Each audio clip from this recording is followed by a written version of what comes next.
Welcome to the Real Estate Pros Show, where we interview real estate investing professionals from coast to coast, as well as the service providers that serve the real estate investing industry. Our goal is simple: share what's working now to help you improve and scale your business to the next level and meet the pros that can help you get there. Real Estate Pros is powered by Investor Fuel, America's leader in helping real estate investors and professionals build the business you need to live the life you've always dreamed of. Let's start today's show. Property insurance for real estate investors doesn't have to be difficult, but it does need to be there to protect you when you need it. MyInvestorInsurance.com not only provides insurance at 15 to 30% cheaper than traditional agencies, it's built specifically for real estate investors like you. You can set up an account in about 2 minutes, get quotes on properties, turn on and turn off insurance for your fix and flip or rental properties in around 2 minutes without having to talk to anyone directly, all through our portal. There's no better way or faster way to make sure you've got the coverage you need to protect you, and no more lengthy policies either. Once you're set up, you're billed monthly and prorated by the day for however long your policy is active. It's powered by MSI, the third largest independent MGA, with 1.5 million customers and more than $1 billion in cumulative premiums written. Get set up today in about 2 minutes at myinvestorinsurance.com/fuel. Okay, hey guys, welcome back to our show. I'm your host, John Harcar, and I'm here today with Michael Turner. And what we're going to talk about with Michael, besides his journey in business and in real estate, we're going to talk about how he's building a real estate pension. From what we talked about before we got on air, guys, sounds really cool. Remember, at Investor Fuel, we help real estate investors, service providers, really all real estate entrepreneurs 2 to 5x their business. You know, we provide the community, the tools, and the resources to grow the business you want to have, which helps live the life that you want to live. Michael, man, welcome to our show. Well, thanks, John. I'm excited to be here. It's as you said, I'm in this path. I'm trying to, I've been building this real estate pension. Been something I've been working on for a long time. I love it. I can't wait to learn more about it. It sounds different, right? I haven't heard anything about it. But before we get there, why don't you kind of fill our audience in about your background in real estate and business, Sure. and what brought you to today? Yeah.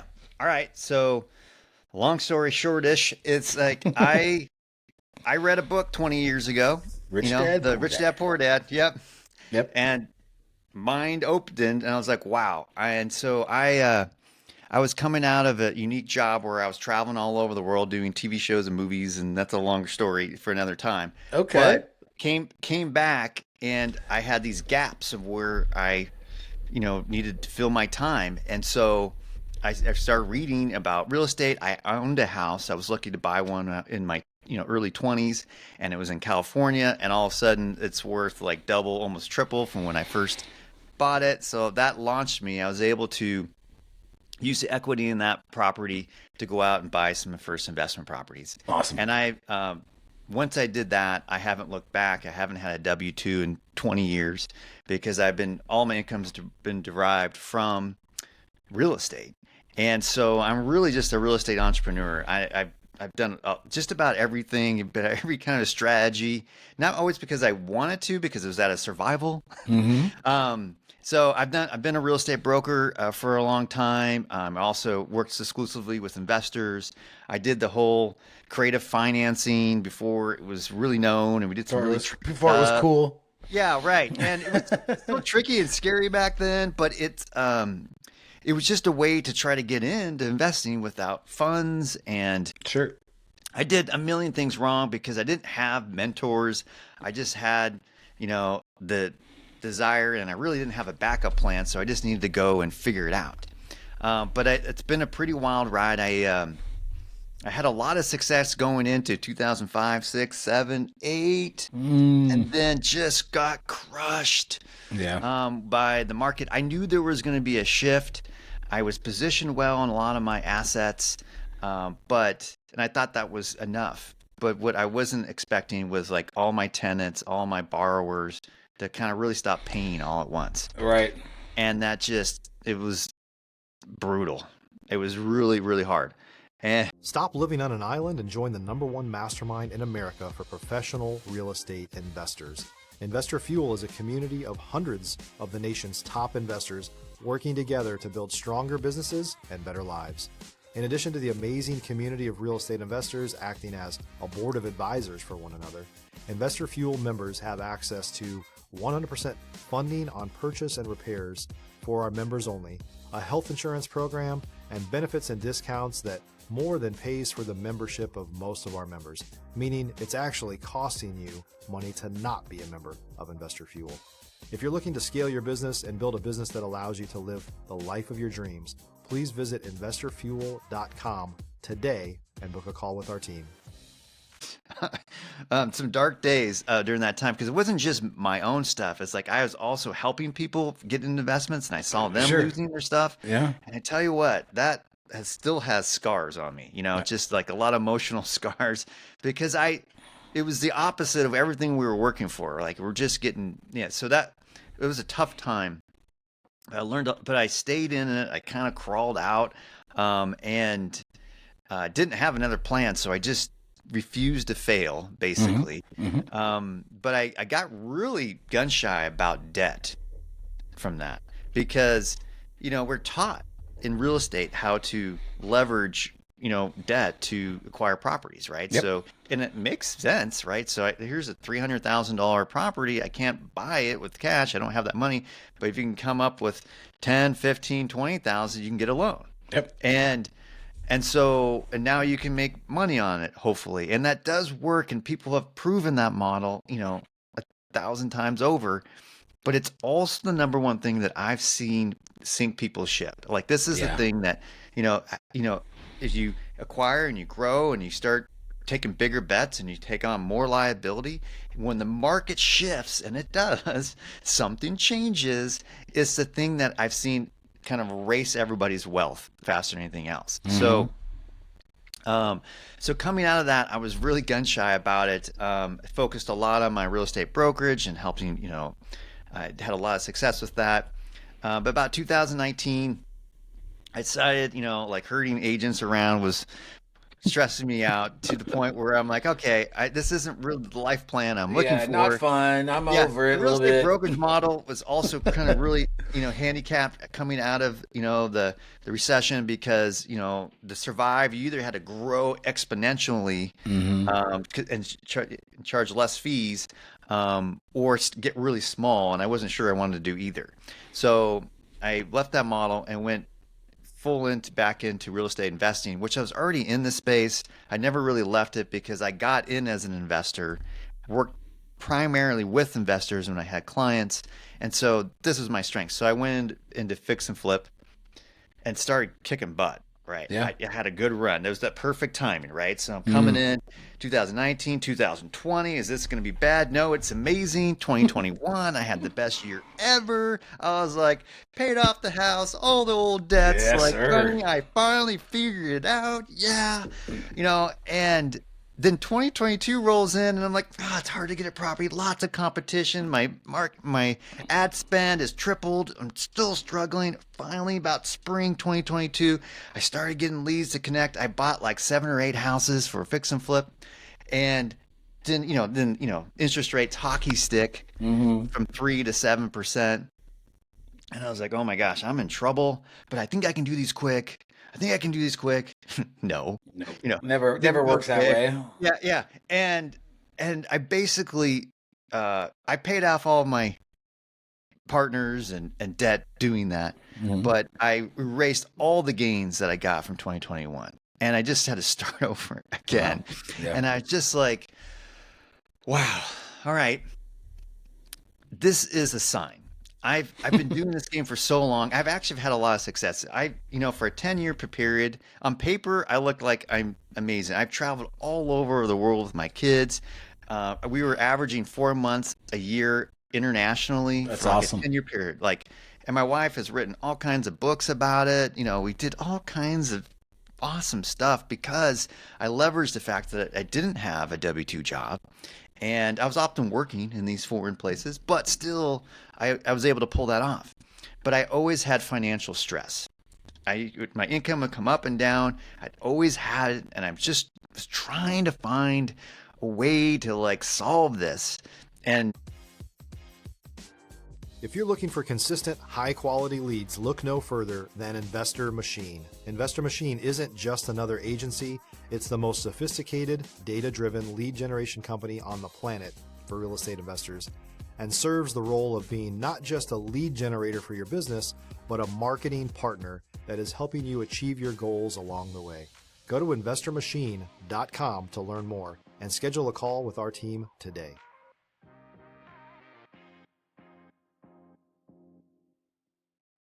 coming out of 2020 into 2022, I'm like, man, I'm not sure what the path is. But I know it has to do with recurring income. And in my market, as John, like we're both in that Boise, Idaho area. Yep. Is that it's really hard to do cash flow investments in this area. Real estate's expensive. Rents are low. At least that equation is hard to make work. It's much easier in the Midwest if you're doing kind of cash flow investments. And so I tried it over the years and had mixed results. Usually we had high appreciation gains. So that's where your real money came if you're investing in this area.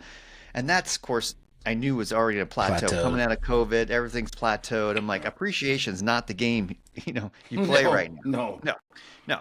So, but I'm nervous about investing outside my area. Like I don't have. Why? Because you don't know the areas. Exactly. You're not familiar with I've been studying my market for 20 years. I know it like the back of my hand. I am so good at making good bets locally that I'd lose that a bit. I can still take the same skills and self research the same way to do it, but I'm not on the ground.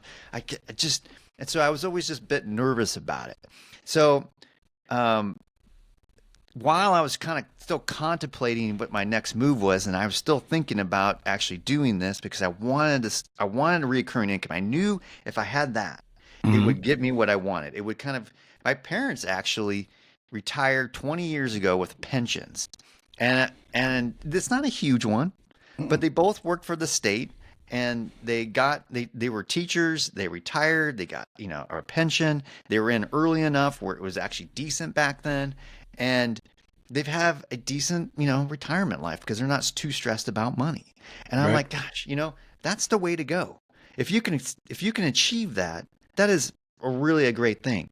And it's funny that I had some kids and I have some teenagers that, are still at home, and their friends were over, and somehow it got talking about what I do. And I basically said, and I'm getting to the punchline of what I figured out, but I was like, I actually figured out a way to create real estate pensions. And they're like, pensions? What's a pension? What's a pension? Yeah. They're like, that word is so like, it's being phased out of our archaic vocabulary because it's just so non-existent. Yeah. So anyway, so what happened was coming in 2022, my mother-in-law comes to me and she's like, I'm looking to maybe buy a house in Boise, and I want to be near you guys. I want to be near downtown. I want to be in walking distance of a nice park. I want to be in a nice area. And here's my budget. And I was like, yeah, that doesn't exist. No. And she said, and then I just half jokingly said, unless, you got like a mobile home. And she's like, yeah, that'd be okay. I'm like, oh, well, let me look, And so I put my same, investor researcher, tactics to play. I found, a home that was really well priced. It was on the MLS. And it wasn't that beat up. It was just extremely dated. It was an amazing area. It's surrounded by $500,000 million homes, in Boise, walking distance to the park. It checked all the boxes. I'm like, which park? Which one is it by? It's up on, near Crescent Rim. It's up right behind the big concert. There's like a tiny little park. It's called Alpine something. Okay, I know the area I think you're talking about. Yeah. So I've sold $1 million condos across the street. Right. And I've looked back at this mobile home park plenty of times. Like, too bad that mobile home park is there. You have to look at. I could buy that park and put up some high rises. Yeah, exactly. So, but this is where I found it, and it's like perfect because it's so close to downtown and everything. And she's like, and so I bought it. I just like, boom, this is it. I'm buying it because I was worried somebody else was going to grab it. And so I brought her over, and I made a mistake. I showed it to her before I fixed it up. Right? Mm. And she's like, If you're a new or newer real estate investor looking to launch or grow your real estate investing business, please check out Investor Fuel Club. It's a coaching community, but unlike anything you've ever seen before. And you can actually partner with members of our mastermind from coast to coast on deals right in your market. There's no better opportunity to build a consistent business than to literally partner with pros to help you avoid costly mistakes, avoid the need for capital to do deals, and help you eliminate your fears as you're starting your business. Learn more about Investor Fuel Club at investorfuel.com/club.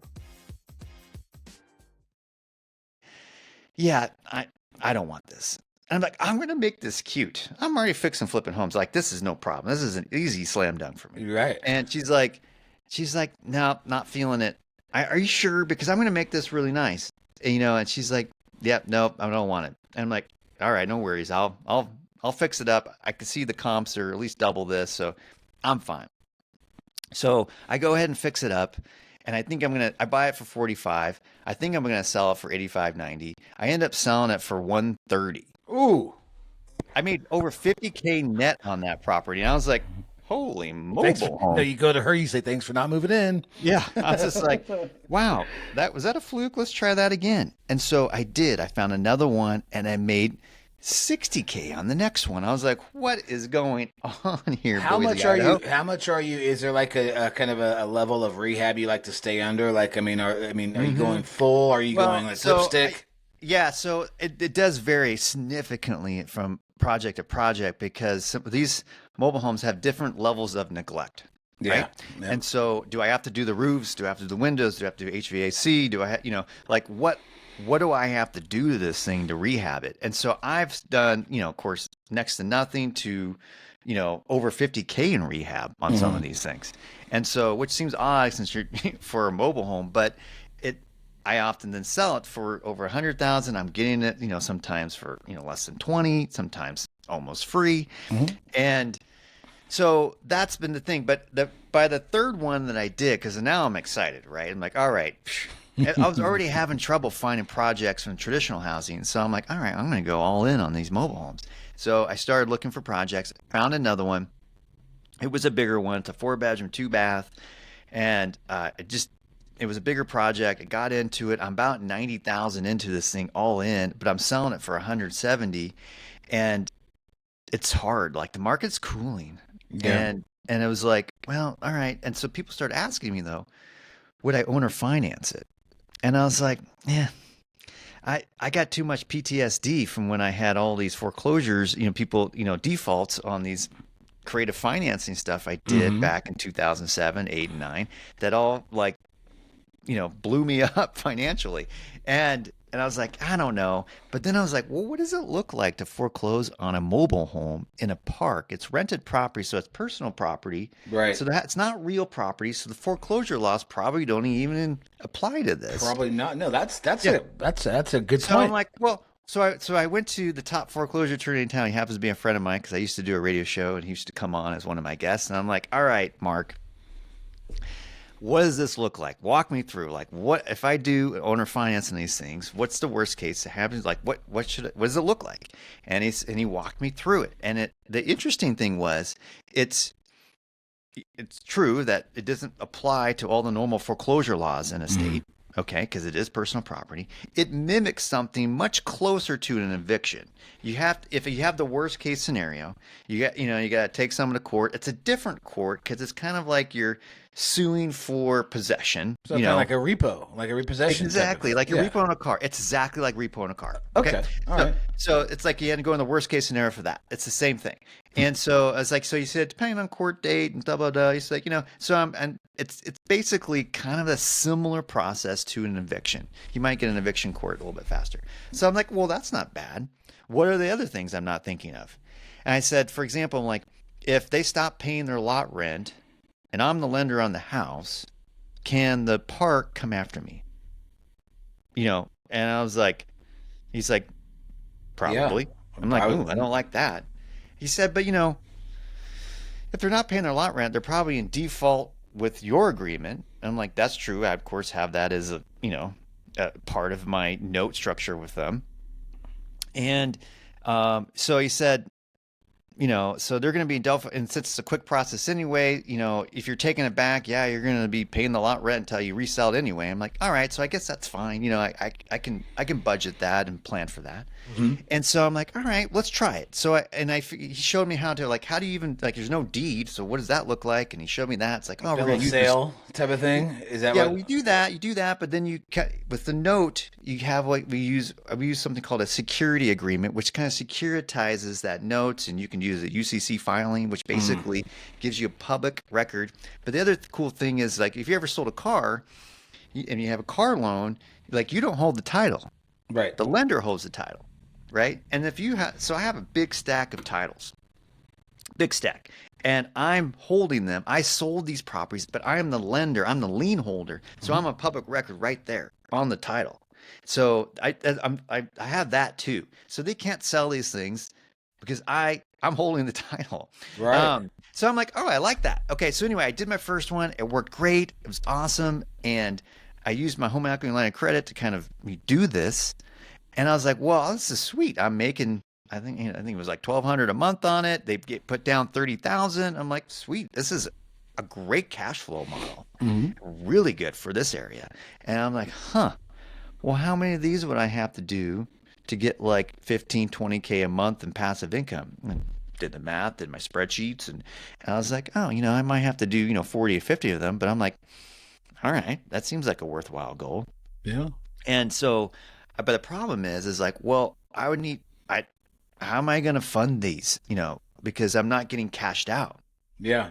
So that's when I figured out, and I'm already debt shy, as I told you. I was a little debt shy coming out of that. So, but I knew a lot of investors in town. I'm like, well, hey, who wants to make a good cash flow investment? And so basically what I did is I said, hey, if you come in at $100,000, you're going to get, I think their total payment was like $1,600 a month. So I was like, all right, you're going to get, 16%. You get $1,000 a month of that. I'll get the remaining 600. We all win, right? You're getting 12% on your money, and I get 600, but I get completely cashed out, so I can go out and do another one. Yep. And so I was like, sweet, I like that. And so I found that, and so that's when I was like, wow, cool. And I went out and did that 24 more times. Beautiful. And where I'm at now, so I'm halfway to my goal of my real estate pension, because I have 24, cash flow assets. They're all passive because I'm the bank. Yeah. No repairs, no maintenance, no nothing, right? And so I'm the bank, and I have no debt, and I have zero money invested personally, okay? And it's pulling in $7,500 a month, which is basically $90,000 a year in passive. Nice. Done that in 2 years. And so I'm on track, to get to be about 15,000 or more locally, personally, just from that pension. And so when I got about, 20 of these things, I was like, holy cow, this is a really cool model. Yeah. And it's not that hard. And it's easy to find. There's lots of motivated sellers in manufactured home spaces in these parks that all investors are, ignoring because it's not real property. It's not. Well, so the reason why there's motivated sellers, because most of them don't have loans on them. Right. And then what happens is that they eventually have some sort of financial issue, and they struggle to pay lot rent. And the parks do what's basically a fast foreclosure on them. If you are even just a few days late, you get a 3-day notice, right? You're late, and you're pay or get out. Right. Now you can take your house out of here, but that's a $10,000 to $15,000 maneuver if you even have a place that you can put it. If you have the money to do that, just pay your damn lot rent. So what happens is that people just end up losing the house to the park. That's what happens. Right. And so there's a lot of motivated sellers in this space, so that even if they normally would be able to sell for 30, 40,000, they're about to lose everything. And sometimes they're like, hey, if you can give me 10, I'll be amazing. And I'll be like, all right, I can do that. And so that happens a lot, and so there's a lot of motivated sellers. And then here's the beauty of it. Of the 24 properties that I have to date, I've had to foreclose on 0 of them. That's awesome. Okay? That's good vetting of your people. And it's not just that, John. It's that I'll likely never have to. I've had to replace 3. Okay. And the reason why this happens is because the thing that most investors fear, and the bank's fear is this lot rent situation, park management. Banks don't like being second position to them, right? Right. And investors are like, I don't know if I want to deal with this, but it's the best thing because before my payments even due, I treat mine more like a mortgage, like it's due on the 10th or 12th. I give them a little bit more extra leeway. Right. But before my payments even due, if they're late on their lot rent, they're getting pressure, and if they're struggling. And so what happens is that they get these notices from the park and they're like, what do we do? And I'm like, you got to figure this out because so now I get to come in as an advocate, not as the landlord, not as the bank, but as an advocate and say, here's what your options are. Yeah. Because what's going to happen is that the park is that they're going to file an eviction on you. That's their process. That's their legal means that they have to take in order to potentially get you out of here from not making your lot rent. And as soon as they file that, you're screwed. Yeah. Because eventually, if you go try to find an apartment, a house, anywhere you want to live for the next decade with that eviction on your record, You're screwed. You're screwed. You're going to be living in an RV, best case, right? Or living with family. So it was really detrimental. You can't let that happen. Okay. So that's the leverage point. I said, so here's what you're going to do. You either figure this out, go get a roommate, go do this, go find it, borrow from family, figure out a way to not let that happen, or we can stop it from happening. We can come in and we can take over the lot rent. But for us to do that, we got to take the house back. And if we take it back and it's okay, it's not beat up and all this stuff, we'll erase all this debt to you because we don't want to take a bad situation and make it worse. We can help you get out. We can help you avoid this worst case scenario. I'm the good guy. I get to come in and help them. That's awesome. And because they're the park's the bad guy. Yeah. I'm the good guy. And so it's nice. I'm always in this good guy position. I love that, by the way. I used to do property management and I hated it. Yeah, you're always the bad guy, and that's right. For so, sure. Yeah. So this is how I do it. So this is how, and so this is a really cool model. I love it, dude. I think it's great. rad. And I'm averaging 12% returns on the loans that we do. And think about it. It's so much better than a bank. A bank to do $100,000 loan to somebody, even if it's at 12%, which, usually it's less, but let's say it's 12%, they got to risk 100,000. But since I'm fixing flipping it, I might be in it for easy math, acquire it for 25, put 25 into it. Now I'm in it for 50, but I'm doing a loan for 12% at 100,000. Mm-hmm. So I'm really making an actual cash on cash return of 24%. 24%. Yeah. Yeah. So then my maneuver is like, okay, I got this note, this asset, this cash flow thing that's scheduled to pay out for the next 30 years. And I bring in an investor. It's like, who wants to make 12% on their money? And I find somebody and they're like, all right, come in at 50,000 and then you will get, $500 a month. I'm making $1,000 a month on this. You'll get $500. It's all done. There's no taxes. There's no fees. There's no nothing. You just come in and own this. If there's ever a problem, I'm here. I still, an equity partner. I'm going to deal with it. There's no cost to you. I'm the active partner. You're the passive partner. And then, it's super clean and easy. And so I have some investors who are doing this, and they're doing this through their Roth IRAs. They're making 12% on the note. And then of the returns that they get, they're not needing the cash flow because they're still out high W-2 earners or whatever. Right. And now they're reinvesting it. So now they're making over 20% on it. And it's all tax-free. It sounds like a win-win for everybody.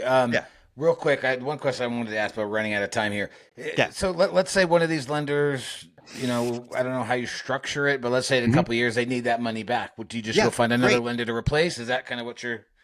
Yeah, because that's the thing with me is like, I see all the syndicate stuff and all these things that people invest their money in, and that can be good, but it's like, here, your money's locked up for 3 years. You don't get any of it until that 3-year period. And as an investor, I need more flexibility. I don't want to wait for that money. Yeah. And so I like getting returns monthly. So I like getting it back monthly. Mm-hmm. And so what I do for them is there's no required holding period. If in 6 months or 6 years, you're like, Mike, I just need the money. We had this issue or had another opportunity. Fine. Right. I basically, the way I set it up is like, we both own this note. And it's like, all right, you have 50 shares of the note and I have 50 shares of the note. So you can sell that at any time. So do you know anybody else who wants to make 12% on their money? Yeah. And if you don't, I do. And I so do. we just swap you out. It's Yeah. really easy. I've done that quite a few times now I've because done that. people are like need their access to their money. And so it's not stuck. Yeah. I love the model, dude. I think we can talk about this for another 35 minutes at least. If folks that are listening like it as much as I do, man, how do they get in touch with you to reach out and maybe talk to you about it, maybe invest with you? Yeah. So a couple of cool things is like I have a personal website where I share some of these details, and it's just miketurner.life. Okay. And then I have a free community where I actually just show you how to do this. I just give it away. All right. So it's hosted on School, but you can get there real easily by going to MH as in mobile home investing.com. Cool. And so it's a great little resource for you to go there and just see more about what I'm talking about here. It sounds because awesome, it's really easy and you know, I'm really enjoying helping other people build their pensions too. So I have a whole community now. We're all kind of like working on this and checking in and doing it. And it's really a great, another thing about it, John, too, is that I've done a lot of real estate over the years. Mm-hmm. And what I really love about this model, not only is it for me personally, financially, what it's solving, but we're really kind of making an impact in the community with this affordable housing thing, because the most affordable housing in your marketplace is these mobile homes inside these parks. Yep. The problem is people can't access them because they don't have cash. Yeah. And so we just help solve that problem. And we just do basically a seller financing thing. This thing that's not that foreign. It's a pretty easy maneuver, but you got, there's some nuance. Structure it and do it all the right way. Yeah. And it sounds like you got it dialed, man. I'm gonna definitely check that out. I'm gonna take you out for coffee or something here very soon. But Okay. I appreciate it. We'll put all your stuff in the notes as far as how they can get a hold of you in the show notes. Guys, reach out, man. Reach out. I thank you guys for coming on or watching the show, and you guys have a good day, and I'll talk to y'all later. Thanks, Bye, John. guys. Appreciate it. Thanks for joining us for today's Real Estate Pros Show. You can learn more about the amazing benefits of the Investor Fuel Mastermind community, including surrounding yourself with hundreds of other rock stars, 100% financing for your deals, and members-only discounts from vendors you're likely already using that, as a member of Investor Fuel, will save you more than the cost of your membership. Visit investorfuel.com to learn more. If you're interested in joining us as a guest of this show, please visit investorfuel.com/pros to apply. You can also check the show notes for access to free resources, how to get access to world-class lead generation, and much more. Don't forget to subscribe so you never miss another episode. Have a great day. We'll see you on the next show.